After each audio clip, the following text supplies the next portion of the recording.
지리산 국립공원의 안개 낀 아침, 서연은 순찰차 운전대를 잡은 채 깊은 생각에 잠겨 있었다. 15년간 야생동물 보호관으로 일하면서도 이런 이상한 느낌은 처음이었다. 차 옆자리에는 신입 직원 준호가 앉아 있었다.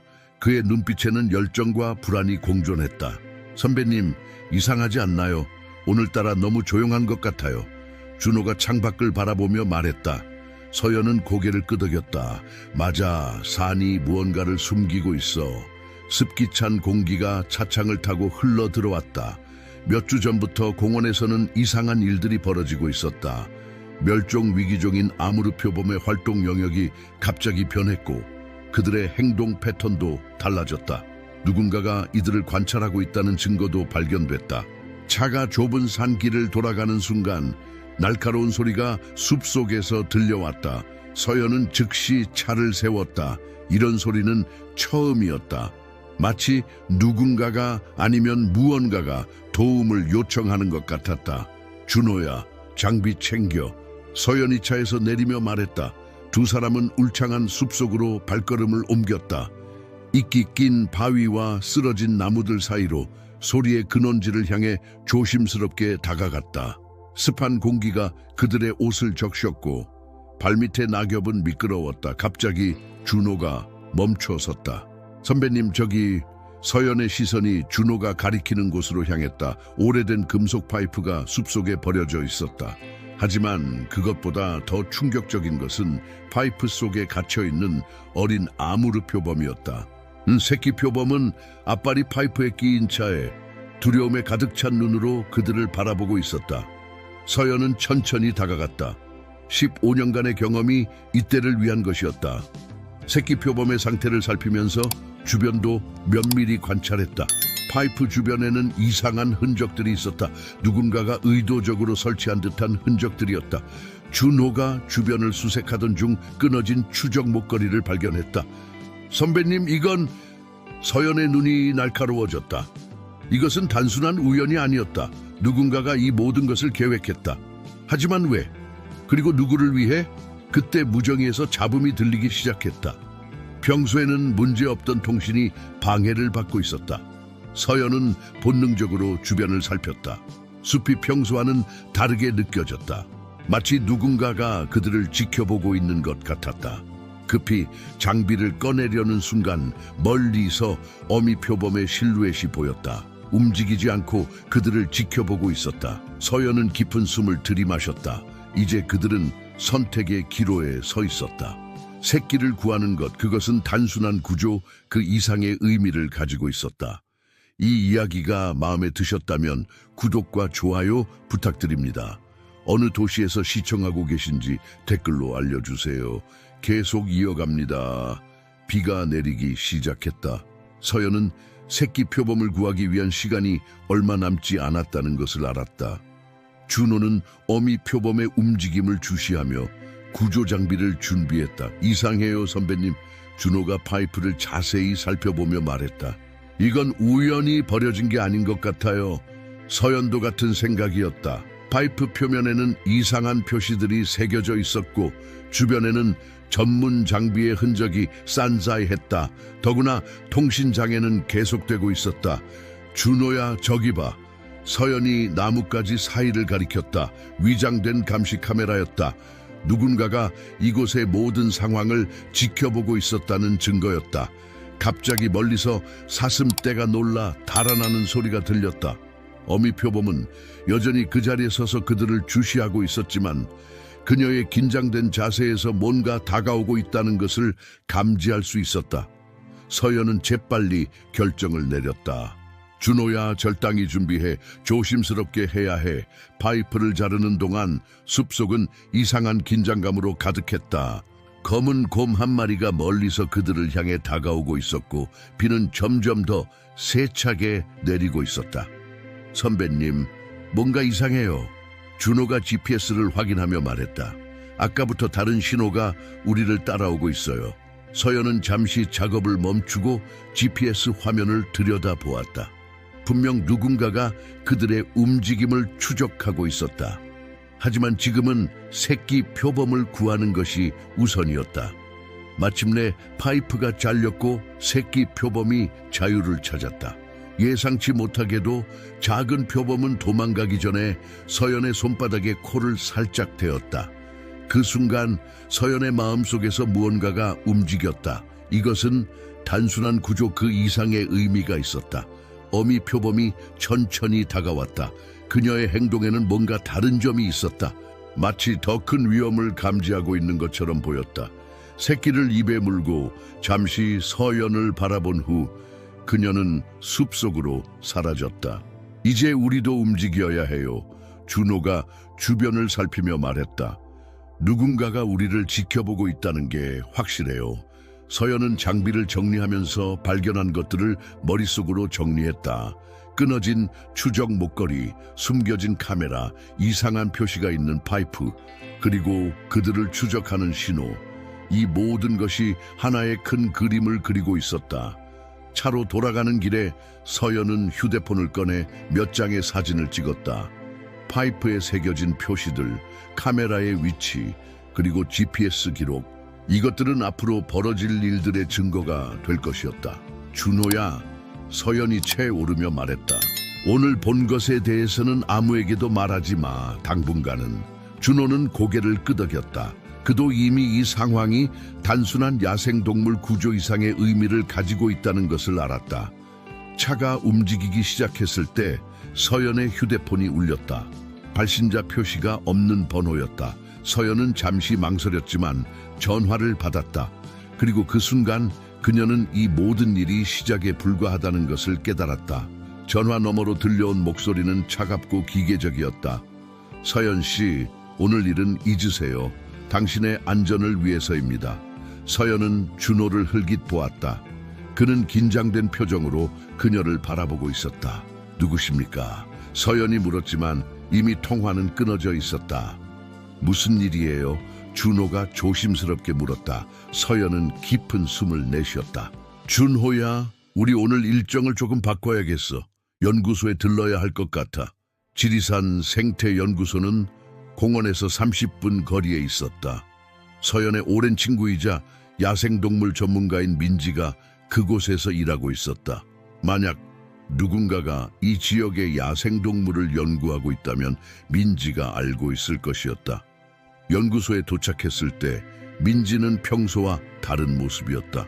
그녀의 사무실은 마치 누군가가 급하게 뒤진 것처럼 어질러져 있었다. 서연아, 민지가 문을 닫으며 속삭였다. 나도 연락하려고 했어. 큰일이야. 민지는 컴퓨터를 켜고 파일 하나를 열었다. 화면에는 지난 6개월간의 아무르 표범 추적 데이터가 표시되어 있었다. 이거 봐, 표범들의 행동이 완전히 달라졌어. 마치 누군가가 의도적으로 그들의 영역을 바꾸고 있는 것 같아. 우리가 오늘 발견한 것처럼요. 준호가 끼어들었다. 민지의 눈이 커졌다. 무슨 일이 있었어? 서연이 휴대폰을 꺼내 사진들을 보여주었다. 민지는 파이프에 새겨진 표시를 보자마자 얼굴색이 변했다. 이거 국제생물학연구소의 심볼이야.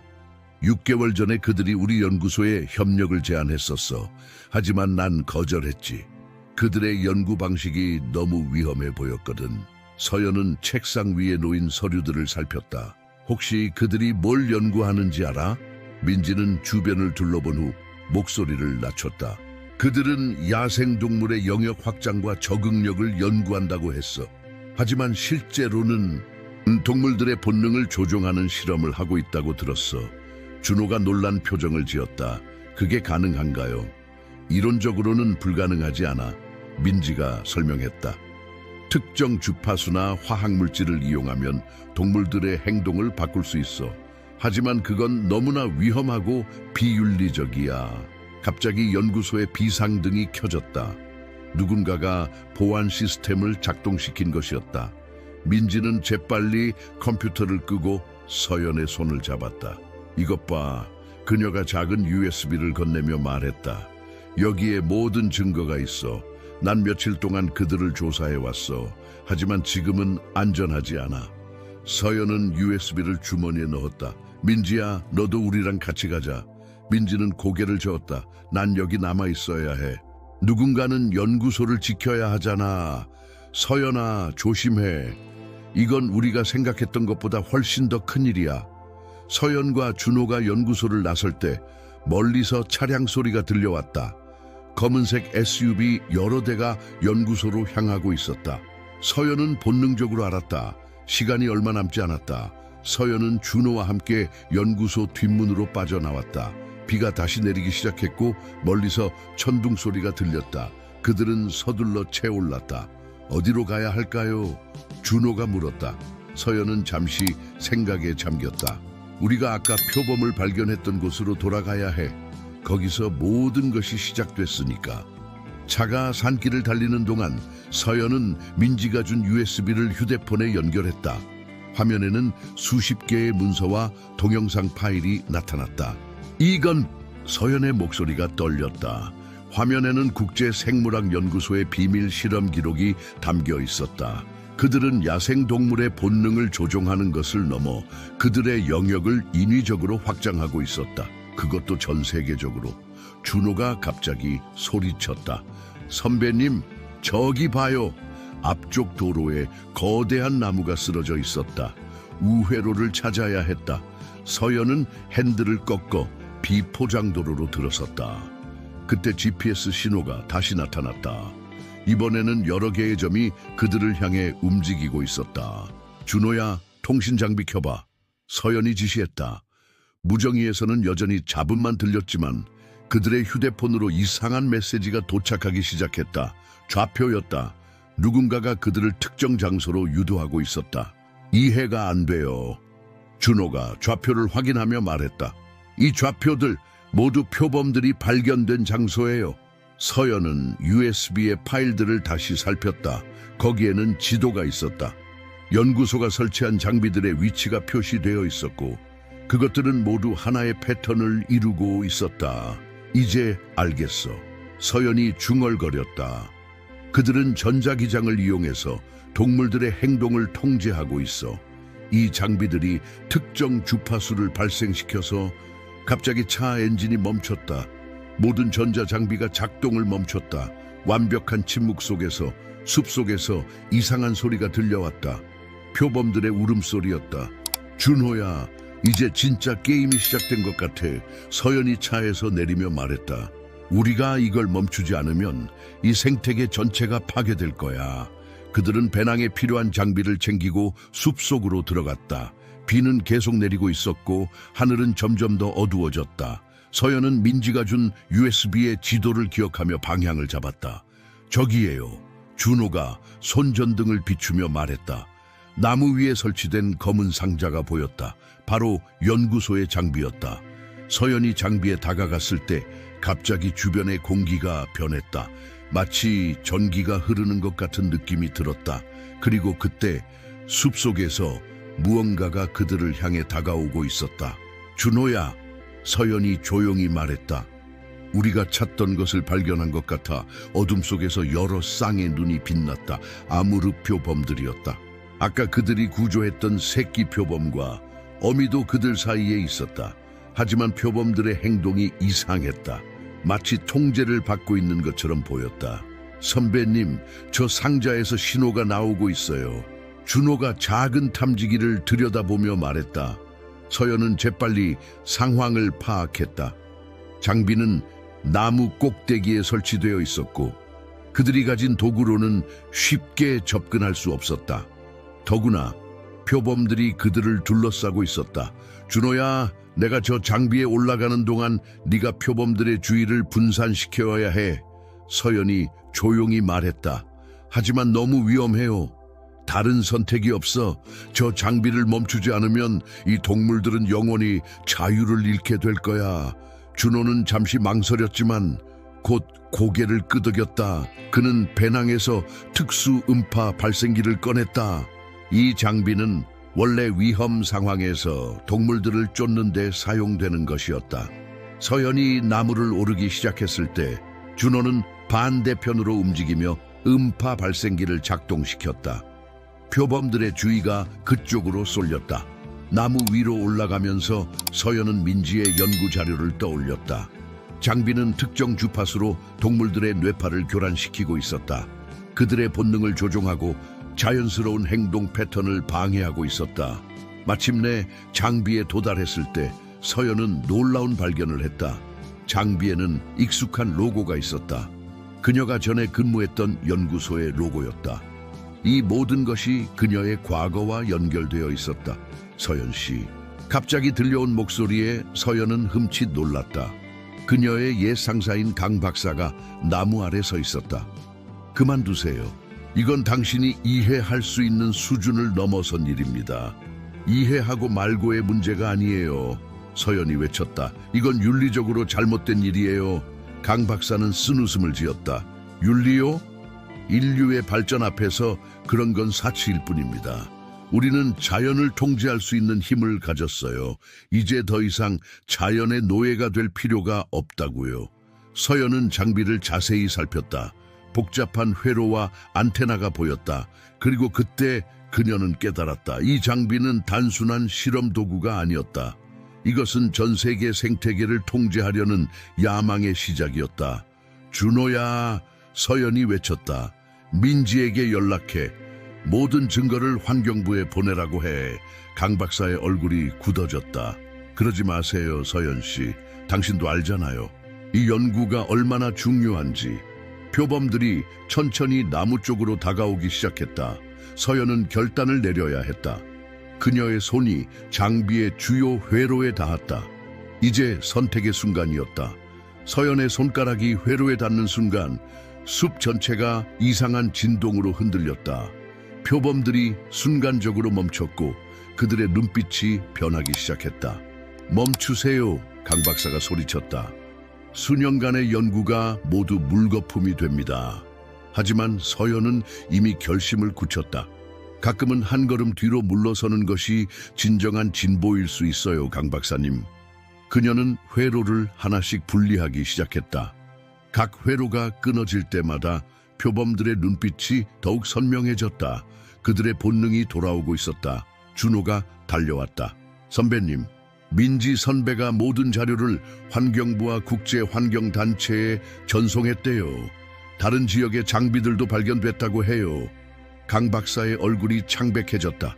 그의 야망이 무너지는 순간이었다.